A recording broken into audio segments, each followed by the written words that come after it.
Bismillahirrahmanirrahim. Assalamualaikum warahmatullahi wabarakatuh. Welcome back to my channel.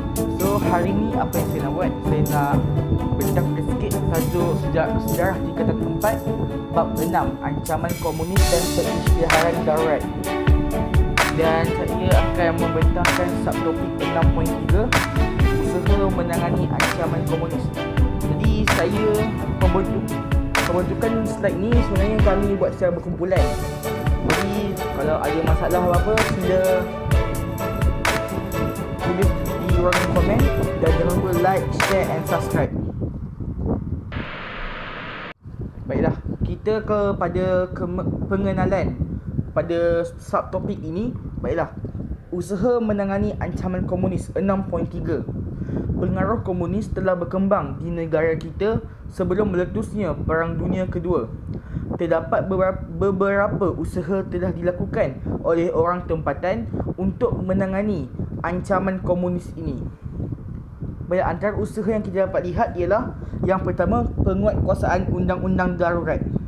Jadi, undang-undang darurat ini ialah bagi menahan sesiapa sahaja yang disyaki terlibat dengan pergerakan komunis tanpa sebarang perbicaraan. Dan mereka yang ada berkenaan dengan orang komunis yang membantu komunis akan dikenakan hukuman berat. Mereka akan dikenakan hukuman mati kepada sesiapa yang membawa senjata api dan bahan letupan untuk dibawa kepada komunis. Dan juga bagi undang-undang darurat ini, mereka pihak berkuasa akan menggeledah kediaman masing-masing dan membakar kampung bagi mengadakan perintah berkurung dan mewujudkan kampung baru dan memindahkan serta menempatkan penduduk di situ. Seterusnya, undang-undang ini mengharamkan PKM, iaitu Parti Komunis Malaya, dan juga parti politik lain berfahaman radikal. Jadi dapat kita lihat di sini, penguatkuasaan undang-undang ini sangat baguslah. Akhir sekali ialah untuk menangkap pemimpin gerakan radikal. Antara pemimpin yang kita dapat lihat ialah Ahmad Bustamam, Ishak Haji Muhammad, Abu Bakar Al-Bakir dan juga Khadijah Siddiq. Pemerkasaan pasukan keselamatan ada 3, iaitu polis, tentera dan juga sukarelawan. Polis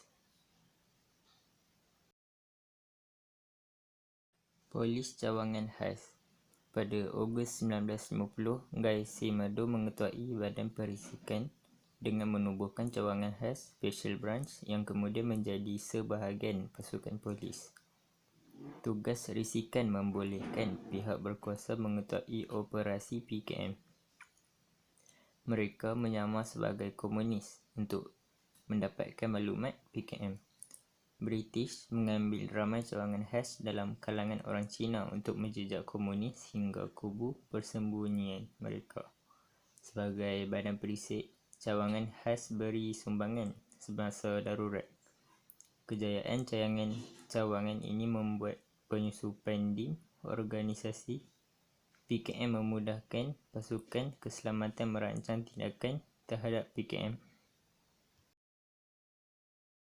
Special Constables ditubuhkan pada 1948 ketika rancangan BRICS dilaksanakan. Seramai 24,000 orang Special Constables dilatih dan dihantar mengawal ladang dan lombong. Mereka merupakan barisan hadapan dalam menghadapi ancaman komunis. Polis hutan pada asalnya dikenali sebagai Flying Squad. Pada 1951, mereka dinamakan Jungle Squad dan kemudian ditukar kepada Jungle Companies. Pada 1953, pasukan disusun semula dan dinamakan Police Field Force (PFF). Pada 18 Oktober 1958 pula, PFF ini dikenali sebagai pasukan polis hutan. Mereka memburu komunis rondaan di pinggir hutan, membawa bekalan makanan kepada pasukan yang bertugas di dalam hutan dan juga menjaga kubu. atau dikenali sebagai Jungle Fort. Polis wanita pula ditubuhkan pada Ogos 1955. Barbara Dr. Wentworth merupakan pegawai polis wanita yang pertama. Beliau juga ditugaskan melatih anggota baru dan menyusun pasukan polis wanita. Jadi Barbara Dr. Wentworth ni dia melatih anggota baru dan susun pasukan. Sniper atau dikenali sebagai perang-perang, dia ditubuhkan pada 1956.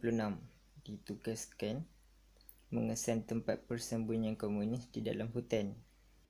Anggota mereka terdiri daripada orang asli suku Senai, Seman dan Temuan. Mereka lebih dikenali sebagai The Silent Killers. Untuk Auxiliary Police, pada Disember 1948 terdapat seramai 17,000 anggota Auxiliary Police di seluruh Persekutuan Tanah Melayu. Mereka mempertahankan bandar dan kampung dari serangan komunis. Mereka juga bantu polis dalam menentang ancaman komunis.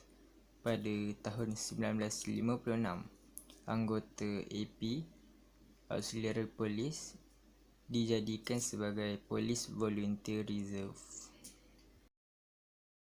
Bagi tentera, terdapat 3 jenis iaitu pasukan askar Melayu, pasukan askar Commonwealth dan juga Sarawak Rangers. Pasukan askar Melayu ditubuhkan pada 1933 bagi membanteras gerila komunis di dalam hutan. Kerajaan melengkapi tentera darat dengan pasukan meriam dan pasukan bantuan yang lain. Untuk regimen askar Melayu juga diperbesar dari 3 kepada 7 regimen. Mereka mencapai prestasi cemerlang dalam memerangi komunis. Mereka juga berjaya menumpaskan komunis dan memusnahkan kubu operasi komunis. Pasukan askar Commonwealth pula, kerajaan bawa masuk askar Commonwealth dari Britain, Australia, New Zealand, India, Afrika Timur, Kenya, Uganda, Rhodesia dan Fiji. Pada tahun 1954, terdapat 25,000 askar Britain, 10,000 askar Gurkha, 1 batalion askar Afrika dan 1 batalion regimen Fiji ditempatkan di Tanah Melayu. Untuk Sarawak Rangers, mereka terdiri daripada orang Iban dan tugas mereka adalah untuk menjejak persembunyian komunis di dalam hutan. Sarawak Rangers ni mahir dalam selok belok hutan dan cara kata bagi mereka ialah agi hidup agi ngelaban, yang maksud dia selagi hidup selagi melawan. Terdapat banyak kem dan markas komunis yang telah dimusnahkan oleh pasukan ini. Untuk sukarelawan,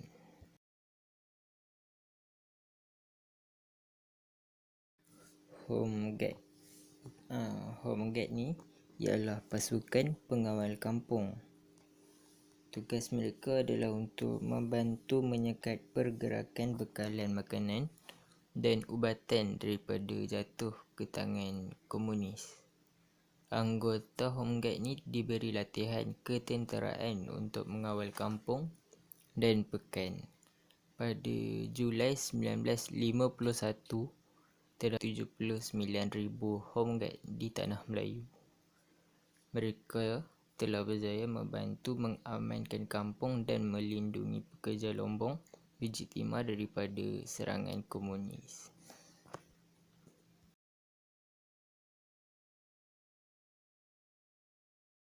Bagi pendaftaran kebangsaan dan kad pengenalan, tarikh dia adalah 23 Julai 1948. Ia merupakan di bawah undang-undang darurat.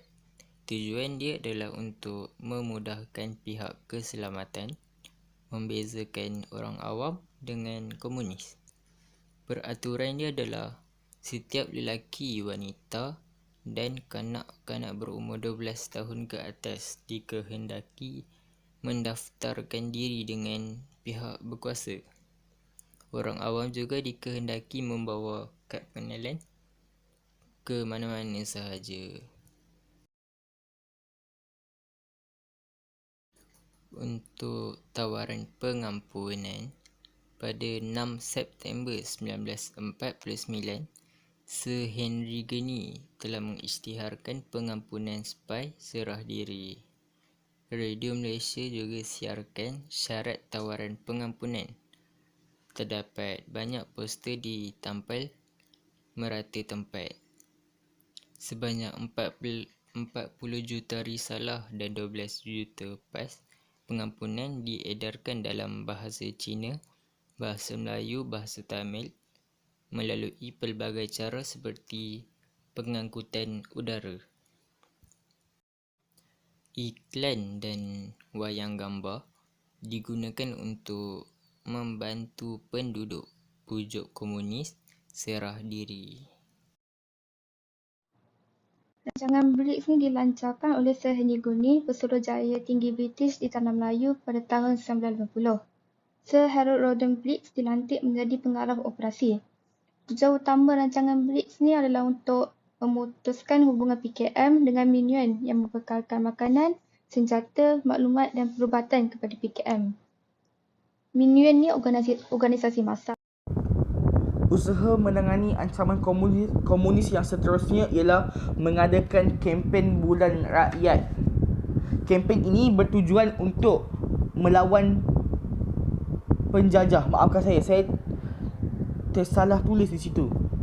Dan kempen ini diisytiharkan pada 22 Disember 1949 dan berlaku di Majlis Perundangan Persekutuan. Cara kempen ini berlangsung ialah penduduk berbilang kaum diseru mendaftar secara sukarela dengan pihak berkuasa. Perkembangan apa yang dapat kita lihat semasa kempen ini berlangsung ialah pada Mac 1950, jumlah sukarelawan mencecah 435,905 orang, terdiri daripada penduduk lelaki dan wanita daripada pelbagai sektor. Contoh yang bagi kita lihat di sini ialah pegawai tinggi, peniaga, buruh dan juga kerani. Kesan daripada kempen ini ialah dapat melibatkan rakyat berbilang kaum menentang komunis. Ia juga menggalakkan interaksi dan mengeratkan hubungan antara kaum di Tanah Melayu.